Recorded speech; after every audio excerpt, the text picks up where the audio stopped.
My dynasty wide receiver 3, of course, is A.J. Brown. A.J. Brown came back to earth. He probably wasn't going to have a 44% target share again because nobody maintains a 44% target share again. However, he is still through 2 games at a quite remarkable 33% target share in the Philadelphia Eagles offense. Pass rate over expected data has not yet come out for week 2, but they were a plus pass rate over expected team in week 1. I would think they're probably somewhat neutral in week 2, just from like the naked judgment and the fact that almost all their or a ton of their rush attempts came in the final drives when they were killing the clock. But we will soon find out. Why do you not have A.J. Brown at Dynasty wide receiver 3? And if you don't, then who is the Dynasty wide receiver 3? I don't know. I don't do linear rankings because they're useless. And therefore, I don't know who my Dynasty wide receiver 3 is. I'd have to think about it intently rather than on the fly. I think A.J. Brown is, I don't know, probably like maybe not wide receiver 3, but he's probably in the top 5 or 6 anyway. Like, he's not far off. My issue with this whole thing is that we don't know if Jalen Hurts is going to be allowed to pass the football. He's been phenomenal at passing the football thus far, but they've only had, 31 and 29 pass attempts or something like that in the first 2 weeks.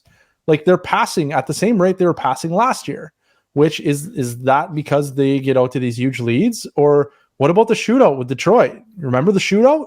There was a shootout. Well, it wasn't a shootout. It was the Eagles are way ahead, and then Detroit came back in garbage time. Their pass rate over expected in week 1. I'm looking at the chart right now, and it's like a graph that doesn't have perfect numbers. It just like shows people on a chart, so I can't actually tell what the exact number is. But it looks like it's between 3 and 4% over expected on this chart. This ranks them 7.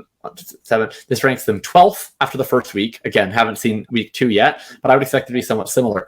A team that's bludgeoning teams and holding a lead, being at 30 pass attempts in a game, isn't that bad. That's just a normal team.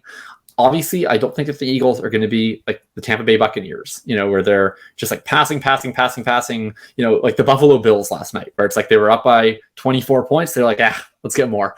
That would be lovely. I would love A.J. Brown to be in that type of offense. Almost no wide receivers are in that type of offense. But the issue is like he's not in the Titans anymore, where the Titans would be behind. They would still be establishing the run. When the Titans were winning games, it was an absolute shock if they were to ever get to 30 pass attempts. It was typically, we saw 22s, 25s, 27s. Like, the Eagles are a normal team. A.J. Brown is an abnormal talent. He, in terms of his yards per route run, his targets per route run, he's always been in that tier of the Devontae Adamses, the recently Cooper Kupps, Justin Jeffersons. That's where he resides. The things that have gotten in the way have been injuries and his not running enough routes, which is partially due to injuries, and the team's complete unwillingness to pass the ball at even a normal rate. They don't need to be pass happy. They just need to not be pass averse. And the only way that you can say that the Eagles have been pass averse the first 2 weeks is that they've been losing averse and that they've always been winning because they're a great team, because they're going to win the Super Bowl, because they're going to win 14 games, because Jalen Hurts is the fucking truth. But eventually a team is going to keep pace, and we're going to see a Jalen Hurts 40 pass attempt performance, and it's going to be miraculous. Probably not this week. They're facing the Commanders. Yeah, we saw Ryan Tannehill throw 40 passes from time to time. Yeah, when they lost. It's not that outrageous to have a low volume team that has spike weeks. What I would like to counter with, you're like, oh, look at the pass rate over expected in week 1. I don't have the pass rate over expected in week 1 for every team. But what I do have is the neutral script early down pass rate from RBs Don't Matter from week 1. And then if you compare that to their season long early down neutral script pass rate, it doesn't matter. There's like 11 of the 32 teams were within 4 percentage points. 4%. That's a huge range. That's an 8 percentage point range. And there were 11 teams within that week 1 range. We are far too early into the season to have any take on whether or not the Philadelphia Eagles will be a pass heavy or a pass adverse team. What we do know is that Jalen Hurts did not pass the football last year, and he has not passed the football this year. And sometimes something about a duck and like it quacks and it looks like one, and then maybe it isn't. But then also, I don't know, you had some other analogy about it was a swan. I don't remember exactly how that worked. Pelican was involved, yeah. The whole point here is we just don't know what this offense is, other than we know that Jalen Hurts has never passed the football. How about this? one of the concerns wasn't just how much they would pass. It was, is Jalen Hurts any good at passing? Well, I mean, obviously it's only 2 weeks. You can't draw everything. But in terms of what we've learned from the last 2 weeks, like we have to feel better about Jalen Hurts as a passer now than we did previously. He's been awesome. Well, interestingly enough, like Jalen Hurts has been a reasonable like efficiency passer, like 7.3 and 7.2 are his rookie and sophomore years in terms of yards throws deep. Which is like fine. Like it's not terrible, but it's also not bad. And it's like that's perfectly starter capable passing. He's currently at 9.1, which is like Ryan Tannehill in Tennessee-esque, which is completely unsustainable for the most part. So we're going to see a pretty big drop back in terms of efficiency. Ryan Tannehill with the A.J. Brown-led offense had a 9.6 his first year in 2019. 9.6 yards per attempt for the whole friggin' year, which was 12 games because Mariota started the first 4 or 5 games.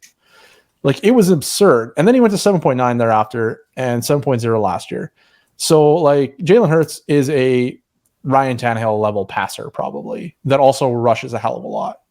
And I think one of the things that I always get hung up on that maybe you care less about is that, how did you put it? Jalen Hurts, maybe it wasn't you. Somebody was telling me that Jalen Hurts was tasked to drop back so many times, but then he elected to run the football. And I thought, well, yeah, that's what Jalen Hurts friggin' does. He's like Lamar Jackson, except just not as explosive as Lamar Jackson as a rusher. So, like, it's fine.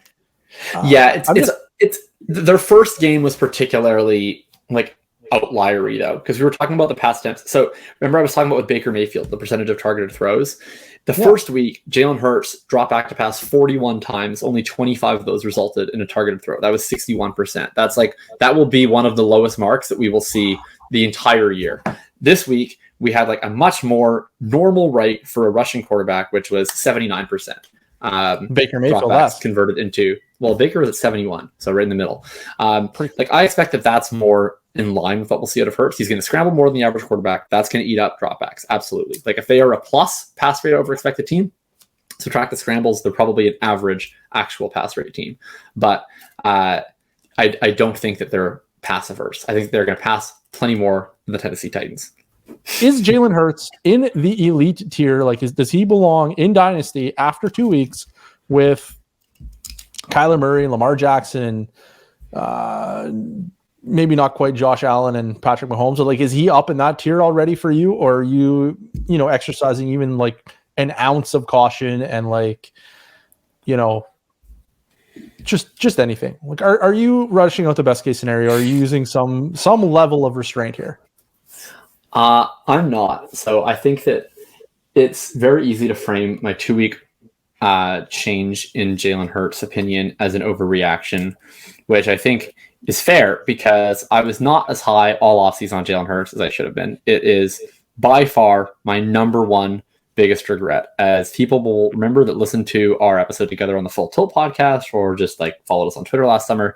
I was exponentially higher on Jalen Hurts coming into 2021 than you were as a player, as a fantasy asset, as a bet, etc., etc. Then he kind of like had a Rorschach test year in 2021, which was like he didn't full on faceplant, so he didn't lose the job, but he also didn't exactly grab the bull by the horns either.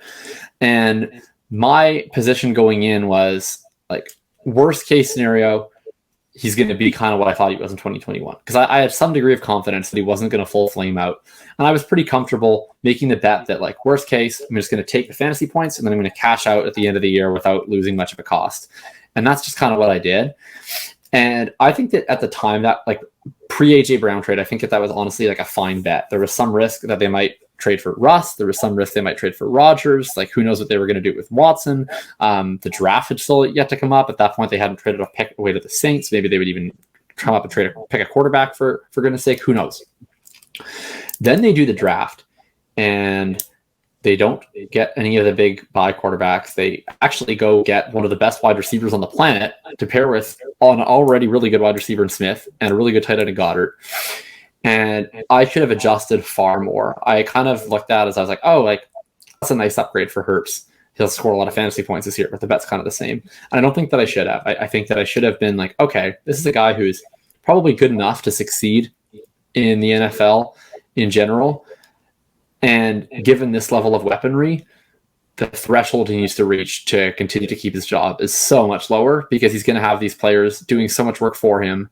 And he doesn't actually have to be an elite passer to be an elite dynasty asset. He just needs to be good enough to get a big fat second contract and to keep his job for a while, because for as long as he's on a football field, he's going to score so many fantasy points because he runs so much. He has such great weapons.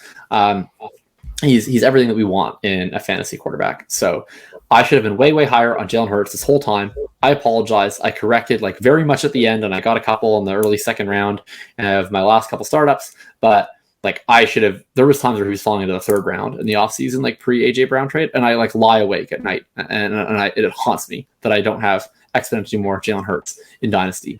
But yes, now I will not let my previous underreactions stop my proper reactions. Currently, Jalen Hurts provides a much higher fantasy ceiling than Joe Burrow. So basically the only world in which you'd rather have Joe Burrow or Dak Prescott or any of these other options over Jalen Hurts is a world in which you think that it is reasonably likely that Jalen Hurts is going to get benched, and specifically that he is going to get benched in a way where you can't cash him out at close to his current value in the window of time before that reality happens, right? So I would rather bet on Hurts. I'd rather bet on the upside. I'd rather bet on myself as a manager, quite frankly, to recognize that if things start to go bad, I will be able to sell when the canary's in the coal mine, not when I'm in the coal mine. And so I'm buying Jalen Hurts. I think that in like a classic 6-point passing touchdown, PPR, Superflex Dynasty League, there's all those elite guys, right? Holmes, Allen, Herbert, Lamar. I prefer Lamar, Herbert, but anyway, that's what the market thinks. Kyler, Jefferson, Chase. I still would include Pitts in there. I think that after that, you usually see Taylor and Burrow. I'm perfectly comfortable taking Jalen Hurts ahead of Taylor and Burrow in that scenario, or at least alongside them. Yeah, I think like for me, it's always been. Oh, and Deshaun Watson, by the way, like I'm just like way higher the market than Deshaun Watson, but he's a terrible person. I don't want to talk about. Yeah, me too. I mean, like we have to win football, or we have to win fantasy football championships, and Deshaun Watson at his value is a slam dunk when it comes to winning fantasy football championships. Yeah. And I can still think he's an awful human being and roster him. I'm okay with that. Anyway, Jalen Hurts for me came out as a rookie, and I was like, you need to move mountains to get Jalen Hurts at the end of the second round of rookie drafts, because as soon as he gets to play, and he will get to play at some point because he's a second round pick, he's going to get on the field, be it through injury or a chance at a starting gig somewhere down the line. He's going to get a chance, and he's going to score buckets of fantasy points. As soon as that happens, feel free to unload him, because we have no guarantee of a future here. It could be gone as soon as it arrived.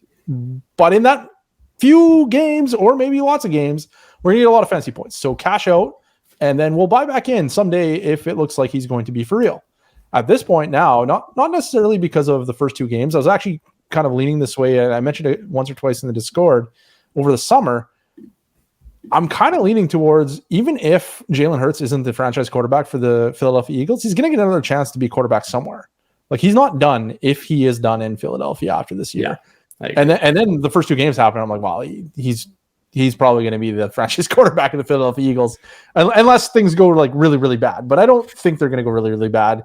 Like, this is maybe a micro take, but does it matter that they play in the worst division on earth? Like, the Cowboys lost their quarterback, right? So they are terrible. The Commanders are terrible. The Giants are terrible. They also play the AFC East, the AFC South, right? AFC South, Colts, Jaguars, Texans, Saints. That's 10 games against like horrific football teams. They're going to win like 13 games. And then if they win the AFC and go to the Super Bowl, like, then yeah, he's good. Like, he's going to be there for a while. He's going to be fine. And it's just like, so one of the things I've kind of been leaning into a little bit the last couple of years is just using this is honestly probably not the best process, but yards per attempt seems to be like a really, really easy barometer to spot a starting quarterback in the NFL or not a starting quarterback in the NFL. If you have less than a 7.0 yards per attempt, you're probably not a long-term starting quarterback. If you have greater than a 7.0 yards per attempt, you could be a starting NFL quarterback. It's not that all of them are. Marcus Mariota has like a career 7.6. Baker Mayfield has like a 7.3. Like, these guys are maybe long-term starting quarterbacks, also maybe probably not long-term starting quarterbacks. to some degree. Like they're not going to be franchise quarterbacks that get the huge second or third contract or second contract or wherever we're at with Mariota at this point. Yeah. But we're going to probably see them in the NFL as a fringe starter for a long time. And Jalen Hurts has 7.2 and 7.6 or something in his first 2 years, 7.2 and 7.3 in his first 2 years, and now 9.1 in the first 2 weeks of this year. So like he looks like he is at least a capable NFL passer. He's an electric NFL rusher, which means he's probably going to get another chance to be a quarterback, even if it isn't in Philly. So for playing dynasty fantasy football at this point, I'm not as concerned about his longevity anymore because he's already established competence. It's not going to be great. He's never going to be Patrick Mahomes, probably. He's probably never going to be Josh Allen, but he could be like a poor man's Kyler Murray for a long time. And that would be a really, really great asset to have in Dynasty, especially considering how much cheaper he is than everyone else. Yeah. So we were talking earlier, like with trading up or like tiering up or tiering down, and like Dak Prescott and Joe Burrow for me are kind of, and even Justin Herbert to some degree, he's a little better than they are, but like they're in this like weird spot where I don't really think their value matches their points necessarily. Can I give you a Russian nesting dolls take here on those guys? Yeah, of course. Justin Herbert is the overpriced Joe Burrow, who is the overpriced Dak Prescott, who is the overpriced Matthew Stafford, who is the overpriced Derek Carr, who's the overpriced Kirk Cousins.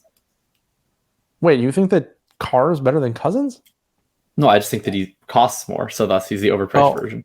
Oh, fair. Okay, I thought you were trying to imply that Carr was better than Cousins, and this was like a very pro Kirk. I mean, granted, I did just watch the game last night, but no, this is like a pro Cousins take. I'm like listing all of these other quarterbacks that are like either slightly better or slightly costlier variations of him. That like scale up in a massive factor, and then they eventually at the very top they cost like substantially more than Kirk Cousins, who's not materially that different than like Joe Burrow. No, for sure. But like Jalen Hurts is on a totally different plane. Like he doesn't even play in that area of the playground. No, he's in like the Kyler Murray and Lamar Jackson. He's in that nesting doll area, and that's just really exciting. So at this point, I don't own or roster any Jalen Hurts because I traded them all for first round picks 2 years ago when he skyrocketed to fame, and I've just been kind of like biding my time, waiting to see if he's any good and whether I think he's going to be long term. And now I'm like, yeah, he's probably going to be a quarterback for a long time in the NFL. I think we should go get him. Obviously, today is not the right time to go and trade for Jalen Hurts. But as soon as he gives like some evidence of faltering and people lose just an ounce of faith where they're open to trading him, nobody's open to trading him today. But there's going to be a game where he sucks, and you're going to have an ounce of an opening where you can dive in, get some Jalen Hurts, and just score a lot of fantasy points for a long time. So I think you probably should. Just don't do it today. Yeah, not today. Bad time to buy Jalen Hurts today. Not today.